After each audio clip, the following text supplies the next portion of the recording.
दोस्तों आज के इस वीडियो में हम बात करेंगे सब इंस्पेक्टर भर्ती परीक्षा के लिए जो प्रारंभिक परीक्षा का आयोजन होने वाला है। अब यहां से देखा जाए तो लगभग एक सप्ताह का समय बचा हुआ है। 12 जुलाई को प्रारंभिक परीक्षा मतलब प्रीलिम्स का एग्जाम होना है। तो इन बचे हुए दिनों में आपकी रणनीति क्या होनी चाहिए, किस प्रकार इन बचे हुए दिनों का उपयोग करें आप। इसके अलावा एक बहुत ही महत्वपूर्ण बात, बच्चे लगातार मुझे मैसेज करते रहते हैं, कॉल करते रहते हैं कि सर पेपर को अटेम्प्ट कैसे करें, इस पर विशेष एक वीडियो बनाइए कि पेपर को हम अटेम्प्ट कैसे करें। तो आज के इस वीडियो में इन्हीं सब बातों पर हम चर्चा करेंगे कि पेपर को अटेम्प्ट कैसे किया जाए। इसके अलावा इन 7 दिनों में किस प्रकार अपनी पढ़ाई को आगे बढ़ाएं, किन विषयों पर ज्यादा फोकस करें, किन विषयों को थोड़ा साइड में रख करके भी काम चला सकते हैं। तो इन सारी बातों पर चर्चा चालू करते हैं। सबसे पहले तो बात मैं करूंगा कि पेपर को अटेम्प्ट कैसे करें।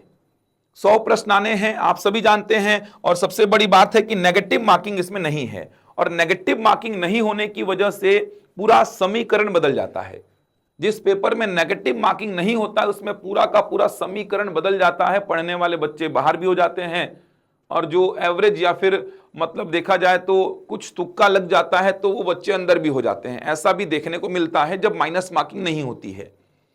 तो सब इंस्पेक्टर प्रारंभिक परीक्षा में माइनस मार्किंग तो नहीं है। थोड़ा सा समीकरण को समझते हैं किस प्रकार से आपको पेपर अटेम्प्ट करना होगा।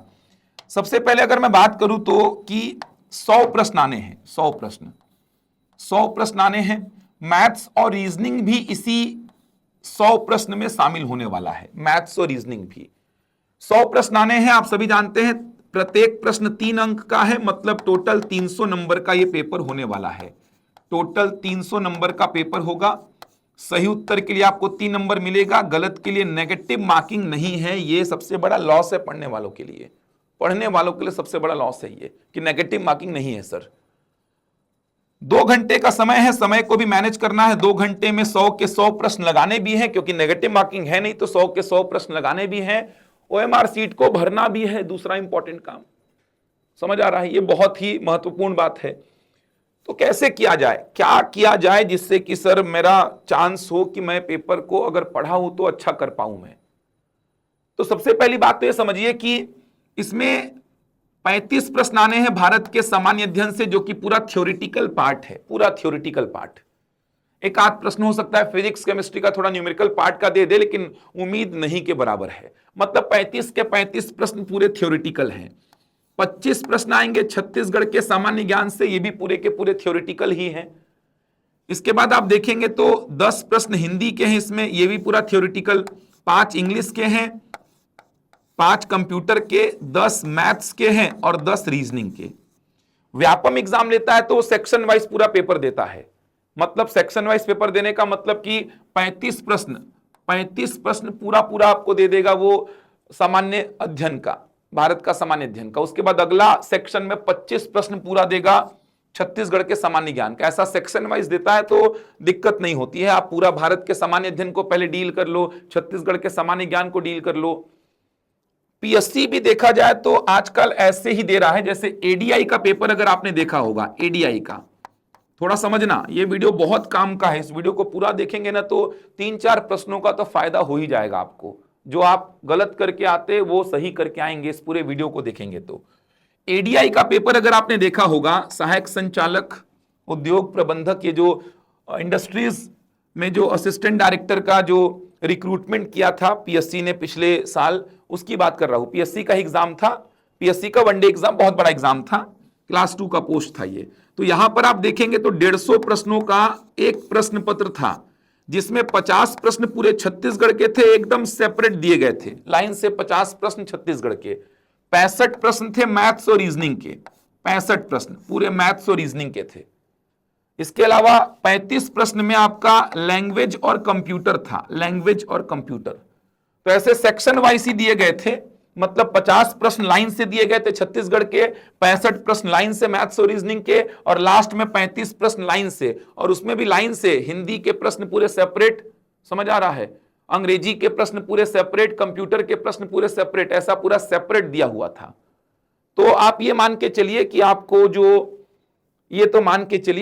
जो प्रश्न पत्र मिलेगा उसमें ये 35 प्रश्न पूरे सेपरेट मिलेंगे, 25 पूरे सेपरेट, ये 10 हिंदी के सेपरेट, 5 इंग्लिश, 5 कंप्यूटर, 10 आपका मिलेगा मैथ्स का और 10 आपका मिलेगा रीजनिंग का। ये 100 प्रश्न आने हैं। न्यूमेरिकल पार्ट देखा जाए तो ये 20 प्रश्नों का है, 20 प्रश्नों का न्यूमेरिकल पार्ट है ये, 20 प्रश्नों का, जो समय लेगा थोड़ा सा। और दूसरी बात ये बोलूं मैं कि पहली बात ये भी समझिए यार कि बहुत ज्यादा जैसे सीजीपीएससी का एग्जाम जो दिया है ना बच्चा, जो सीजीपीएससी का सिविल सर्विसेज का एग्जाम दिया है, राज्य सेवा परीक्षा जो दिया है, उससे बहुत ज्यादा चर्चा करके आपको फायदा नहीं होने वाला, क्योंकि वो अपना तरीका बताएगा। सीजीपीएससी के प्रारंभिक परीक्षा को निकालने वाले बच्चे से आप बहुत ज्यादा चर्चा करेंगे और वो अपनी रणनीति अगर बताएगा तो बहुत ज्यादा आपके लिए फायदेमंद नहीं होगी वो रणनीति, क्योंकि वहां पे होता क्या है, वहां पे पेपर 1 आता है पूरा पूरा जीएस का, जिसमें 100 प्रश्न पूरे जीएस के होते हैं, और पेपर 2 होता है पूरा पूरा सीसेट का, जिसमें कि मैथ्स रीजनिंग आपका लैंग्वेज में हिंदी और छत्तीसगढ़ी लैंग्वेज रहता है। तो वहां पर पेपर 1 को बनाने का अप्रोच ही पूरा अलग रहता है। आप जो पेपर देने वाले हैं इसमें उसी में जीएस है, उसी में लैंग्वेज है, उसी में कंप्यूटर है, उसी में मैथ्स है, उसी में रीजनिंग है। सीजीपीएससी का राज्य सेवा परीक्षा का जो प्रारंभिक परीक्षा होता है जिसमें पेपर 1 पेपर 2 होता है, तो वहां पे पेपर 1 का अप्रोच और सब इंस्पेक्टर के प्रारंभिक परीक्षा का अप्रोच दोनों में जमीन आसमान का फर्क आएगा, क्योंकि यहां पे 100 के 100 प्रश्न जीएस के रहते हैं, जबकि आप में 100 के 100 प्रश्न जीएस के नहीं है। दूसरी बात, यहां नेगेटिव मार्किंग है, यहां पे नेगेटिव मार्किंग नहीं है। तो आप ऐसे बच्चे से मत ज्यादा ज्ञान लीजिए, पहली बात तो, जो केवल सीजीपीएससी का राज्य सेवा परीक्षा में अपना समय दिया है, 2 साल 4 साल 5 साल, जो कभी व्यापम के एग्जाम्स या वनडे एग्जाम्स ये सब नहीं दिया है, उनसे बहुत ज्यादा चर्चा करके आप फालतू का गलत दिशा में आगे बढ़ जाएंगे। एक बात दिमाग में यह बैठा लो कि जिस पेपर में मैं लगभग 100 में से 90-95 बच्चों की बात कर रहा हूं, जिसमें आप सभी शामिल होंगे जो मेरे इस वीडियो को देख रहे होंगे, 100 में से 90-95 बच्चों की बात कर रहा हूं, जिस पेपर में मैथ्स और रीजनिंग रहता है, 20 प्रश्न है, कम नहीं है, जिस पेपर में मैथ्स और रीजनिंग भी रहता है, आप उसमें रीअटेम्प्ट नहीं कर पाते हैं, आप उस पेपर में रीअटेम्प्ट नहीं मार पाते हैं। दिमाग में इस चीज को बैठाइए, जिस पेपर में मैथ्स और रीजनिंग होता है उस पेपर में आप रीअटेम्प्ट नहीं मार पाएंगे। रीअटेम्प्ट का मतलब क्या होता है, जैसे रीअटेम्प्ट का मतलब समझाता हूं आपको, जैसे जीएस का जो पेपर होता है, सीजीपीएससी प्री की बात कर रहा हूं, पेपर 1 सामान्य अध्ययन जीएस का, इसमें 100 के 100 प्रश्न आते हैं जीएस के, जिसमें 50 छत्तीसगढ़ जीएस और 50 आते हैं भारत के सामान्य अध्ययन से। तो यहां पर मेरिट लिस्ट भी यहीं से बनना होता है, मेरिट भी यहीं से बनना होता है, ये क्वालिफाइंग नेचर का पेपर होता है, तो मेरिट भी यहीं से बनता है। तो यहां पर हमारा खुद का भी अप्रोच क्या होता था, जब मैंने सीजीपीएससी प्री का एग्जाम दिया, लगभग 4-5 सालों तक मैं जुड़ा रहा, तो जब मैंने एग्जाम दिया तो मेरा खुद का भी अप्रोच यही रहता था। मैं क्या करता था, पहले एकदम कंफर्म क्वेश्चन देख लेता था जो मुझे एकदम गारंटीड उसका उत्तर पता है। 100 में से लगभग 40 प्रश्न ऐसे मिल जाते थे, 100 में से लगभग 35-40 प्रश्न ऐसे मिल ही जाते थे जो गारंटीड एकदम क्या होते थे, कंफर्म कि हाँ रामगढ़ की पहाड़ी सरगुजा में है, मतलब सरगुजा में ही है, 5 संभाग है मतलब 5 ही हैं। समझ पा रहे क्या बोलना चाह रहा हूं, मतलब उसको कोई हिला नहीं सकता, वो उत्तर सही होंगे ही। तो पहले अटेम्प्ट में ऐसे प्रश्नों को लगाया जाता था, पहले अटेम्प्ट में ऐसे प्रश्नों को लगाया जाता था जो एकदम कंफर्म है, उनको ओएमआर में भर दिया जाता था। और पहले अटेम्प्ट में जब मैं प्रश्नों को पढ़ रहा होता था तो वहां पे जैसे 2 ऑप्शन में डाउट आ गया मेरे को, 2 ऑप्शन में डाउट आ गया मेरे को, 2 ऑप्शन तो एलिमिनेट हो गए हैं, 2 ऑप्शन में डाउट आ गया मेरे को, तो मैं ऐसे प्रश्नों को एक अलग तरीके का मार्क बना के छोड़ देता था, 2 डाउट ऐसा करके, 2 डाउट ऐसा करके छोड़ देता था। समझ आ रहा है, इनको टिक नहीं मारता था मैं ओएमआर में। जिनमें 3 ऑप्शन में डाउट रहता था, 3 ऑप्शन में डाउट रहता था, एक ऑप्शन एलिमिनेट कर देता था मैं, वहां पे ऐसा मैं 3D लिख करके छोड़ देता था, 3 डाउट कि 3 ऑप्शन में डाउट है, यहां 2 ऑप्शन में डाउट है, मार्क कर देता था ऐसा। जिनमें बिल्कुल भी मेरे को नहीं पता होता था कि ये तो पहली बार देख रहा हूं, उसमें क्रॉस मार देता था कि ये तो मेरे को पता ही नहीं है, मेरे को पता ही नहीं है, कुछ अलग मार्क बना देता था। तो पहले अटेम्प्ट में मैं कंफर्मेशन वाले क्वेश्चन गिनता था, तो 35 से 40 क्वेश्चन मिलते थे, इनको ओएमआर सीट में भर देता था। कि 35 से 40 मतलब कि 70-80 नंबर तो मेरा बन जा रहा है, क्योंकि प्रत्येक प्रश्न 2 नंबर का होता था। फिर अगले अटेम्प्ट में क्या करता था मैं, समय तो बचेगा क्योंकि जीएस का पेपर है, मैथ्स और रीजनिंग तो है नहीं इसमें कि समय खाएगा, इंग्लिश तो है नहीं कि समय खाएगा, बहुत सारा समय बच गया मेरे पास, अभी तो 1 घंटा पूरा बचा हुआ है। अब अगले 1 घंटे में मैं क्या करता था, ये जो प्रश्नों की संख्या गिन लिया 35-40 है, तो फिर मैं अब जिसमें 2-2 डाउट था उनको उठाता हूं देख देख के। लगभग 20 प्रश्न ऐसे थे जिसमें 2-2 ऑप्शन में डाउट था, अब उन पे एनालिसिस चालू करता हूं, मैं रिकॉल करता हूं, चीजों को सोचता हूं, कैसे भी करके 2 ऑप्शन में एक ऑप्शन को डिलीट कर देता था, मतलब एलिमिनेट कर देता था, और इनका अटेम्प्ट में ओएमआर में भरता था। फिर उसके बाद भी समय बचा है आपके पास, उसके बाद जो समय बचा उसमें आप 3 डाउट वाले क्वेश्चन में आते थे, ऐसे करके कम से कम 3 अटेम्प्ट पेपर में मार ही देते थे आप, 3 अटेम्प्ट मारते थे पेपर में आप, 3 अटेम्प्ट, समय 2 घंटा मोर देन सफिशिएंट रहता था। बच्चे तो सो जाते हैं ऐसा रख करके। तो सीजीपीएससी के बच्चे से बात करेंगे ना जो केवल राज्य सेवा परीक्षा दिया, वो ऐसा बताएगा आपको कि यही अप्रोच यहां पे लगाना, ये लगाए तो सबसे बड़े बेवकूफ हो फिर आप, क्योंकि यहां पर मैथ्स और रीजनिंग है, वो तीसरा अटेम्प्ट छोड़ो, दूसरा अटेम्प्ट का समय नहीं मिलने वाला आपको, दूसरा अटेम्प्ट का समय नहीं मिलेगा, ये बात एकदम दिमाग में बैठा लो कि दूसरा अटेम्प्ट का समय नहीं मिलेगा, तीसरा का तो बात ही दूर का है, क्योंकि मैथ्स और रीजनिंग है, और मैथ्स और रीजनिंग में 10 में कोडिंग डिकोडिंग का एक आध प्रश्न ऐसा फंस गया, सीरीज का एक आध प्रश्न ऐसा फंस गया, प्रॉफिट लॉस का एक आध प्रश्न ऐसा फंस गया, जिसमें समय दे रहे हो क्योंकि लग रहा है बन जाएगा, समय दे रहे हो, मतलब कि आपको दूसरा अटेम्प्ट लेने का समय ही नहीं मिलेगा। मतलब ये जो प्रश्न आप डाउट में छोड़ रहे हो ना कि इसको देखूंगा सेकंड अटेम्प्ट में, इसको देखूंगा थर्ड अटेम्प्ट में, वो सेकंड अटेम्प्ट थर्ड अटेम्प्ट मिलेगा ही नहीं आपको, पूरा समय मैथ्स और रीजनिंग लैंग्वेज खा देगा आपका। फिर लास्ट में क्या करोगे, लास्ट में आप ऐसा करोगे, बता रहा हूं मैं आपको, लास्ट में आप क्या करोगे पता है, ऐसा लोगे ओएमआर सीट को ऐसा ले लोगे आप, पेपर साइड में रख दोगे, क्योंकि अब 10 मिनट बचा है सर, मेरे 100 में से 60-65 प्रश्न लगे हैं, 40 जो मैंने डाउट वाले छोड़े थे, 45 जो मैंने डाउट वाले छोड़े थे, जिसमें 2 में डाउट था, 3 में डाउट था, ये तो रह गए हैं, उसको तो मैं रीअटेम्प्ट कर ही नहीं पा रहा हूं, मेरे 60 प्रश्न भर गए हैं, 40 बचे हुए हैं, खाली खाली दिख रहा है, ये वाला खाली है, ये वाला खाली है। फिर आप क्या करोगे, 10 मिनट बचा है, हड़बड़ी इतना मच जाएगा ना, आप बोलोगे हटाओ पेपर साइड करो, ओएमआर सीट पकड़ोगे, अच्छा इसमें बी मार दो अपने मन से, इसमें सी मार दो, इसमें ए मार दो, इसमें डी मार दो। कहने का मतलब जिसमें 2 में डाउट था वो प्रश्न भी आपने खराब कर दिए। समझ आ रहा है? आप किए होंगे ऐसा, जहां पे नेगेटिव मार्किंग नहीं होता और मैथ्स और रीजनिंग रहता है, लास्ट में आप 40 प्रश्न बचे हैं सर भरने, मेरे को पेपर में पढ़ने का समय नहीं है मेरे पास, अब आप ऐसे ही करते हैं, इसमें मार देता हूं बी, भगवान का नाम ले लो, इसमें मार दिया ए, इसमें सी, इसमें डी, इसमें बी, इसमें बी, इसमें बी, ऐसे मार मार के 40 प्रश्नों को भर दिए हैं। और घर आके देखे तो सर जैसे ये वाला प्रश्न में ये 2 ऑप्शन तो मैं एलिमिनेट कर ही दिया था, लेकिन अब प्रश्न तो देख नहीं रहा हूं, तो मैं इन्हीं दोनों में से कोई सा लगा के आ गया ओएमआर शीट में। मतलब जहां पे संभावना थी 50% की प्रश्न के सही होने की, वहां पे संभावना हो गई 0 आपकी अब, क्योंकि जो आपने एलिमिनेट किया था वही आपने क्या किया, जो आपने एलिमिनेट किया था उसी को आपने वहां पे हड़बड़ी में, क्योंकि पेपर तो देख नहीं रहे हो, आपको पता ही नहीं कि ये वाले 2 वाले डाउट वाला है कि 3 वाला डाउट वाला है, वो तो पेपर में है ना, पेपर आप देखोगे तो 10 मिनट के समय में हो नहीं पाएगा, तो खत्म काम आपका। तो ये अप्रोच तो फॉलो करना मत, समझ आ रहा है? ये किए होगे, टेट में भी किए होगे, बहुत सारे बच्चे सब इंस्पेक्टर के पिछले पेपर में किए होंगे। मैथ्स और रीजनिंग जिस पेपर में है, 100 में से 90-95 बच्चों की बात कर रहा हूं, मैथ्स और रीजनिंग जिस पेपर में है, गारंटीड बोल रहा हूं, रीअटेम्प्ट का समय नहीं मिलेगा, क्योंकि 2-3 प्रश्न उलझा के रखेंगे आपको, जो कि समय खींचेंगे, तो रीअटेम्प्ट का समय आपको नहीं मिलेगा। एकदम दिमाग में बैठा लो इस चीज को। तो फिर कैसे अटेम्प्ट करें सर, आप ही बताओ कैसे अटेम्प्ट करें? मैं जो बोल रहा ना आप करके देखना, अगर आपको फायदा नहीं हुआ तो मेरे को बोलना आके। 3-4 प्रश्न सही करके नहीं आए तो देखो क्या करना, छत्तीसगढ़ का सेक्शन उठाए। पहली बात तो मैथ्स और रीजनिंग को एकदम लास्ट में उठाना, पहली बात मैथ्स और रीजनिंग को एकदम लास्ट में उठाना, एकदम लास्ट में, मैथ्स और रीजनिंग एकदम लास्ट में। जैसे छत्तीसगढ़ के 25 क्वेश्चन आपने उठाए, पहला प्रश्न ये 4 ऑप्शंस, दूसरा प्रश्न ये 4 ऑप्शंस, तीसरा प्रश्न ये 4 ऑप्शंस, ऐसे करके मान लीजिए 25 प्रश्न आपके पास हैं। पहला प्रश्न आपने पढ़ा, एकदम तय उत्तर बी होगा सर, बी ही होगा, मेरे को पता है सर, गारंटीड बी होगा, तो मारना ही है आपको, तो उसको मारे।